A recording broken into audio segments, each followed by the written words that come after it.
जब भी गुजरात का चुनाव आता है, भारतीय जनता पार्टी, नरेंद्र मोदी जी और उनका जो इकोसिस्टम है, वो नए नए थ्योरीज सामने लाता है। पिछले गुजरात चुनाव का मैं आपको उदाहरण दूं, आपको तो याद होगा।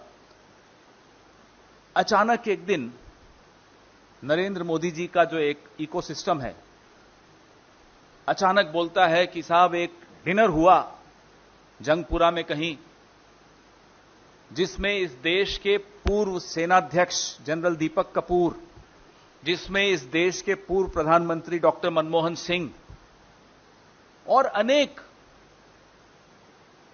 प्रबुद्ध वर्ग के नागरिक शामिल हुए। और वो षड्यंत्रकारी एक डिनर था, उसमें षड्यंत्र रचा जा रहा था कैसे मोदी जी को हराना है। पाकिस्तान भी उसमें शामिल था। इस निम्न स्तर की थ्योरी के खिलाफ जब हमने आवाज उठाई, नरेंद्र मोदी को माफी मांगनी पड़ी डॉक्टर मनमोहन सिंह से गुजरात चुनाव के बाद संसद में। यह आपको तो याद ही होगा।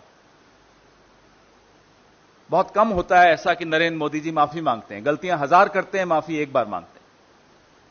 फिर से गुजरात चुनाव आ रहा है, फिर से वही थ्योरी शुरू हो गई। हर बार गुजरात चुनाव जब आता है तो कभी अंसारी जी का नाम लेकर शुरू हो जाएंगे, कभी स्वर्गीय अहमद पटेल जी का नाम लेकर शुरू हो जाएंगे। और मैं याद दिला दूं आपको, जिस एसआईटी ने श्री नरेंद्र मोदी को क्लीन चिट दी थी, उसके अध्यक्ष श्री राघवन को पुरस्कृत किया गया। जवाब दें, क्यों पुरस्कृत करने की आवश्यकता? वो तो अपना काम कर रहे थे।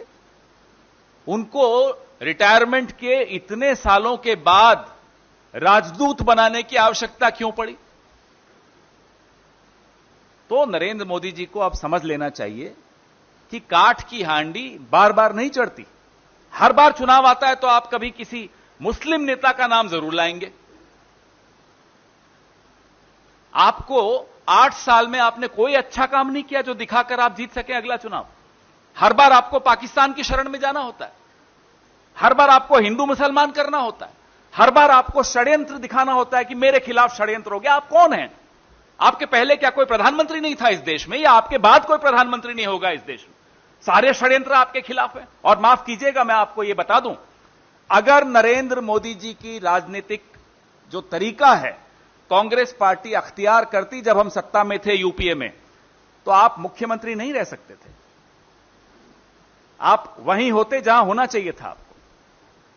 कांग्रेस पार्टी इस तरह की राजनीति में विश्वास नहीं रखती।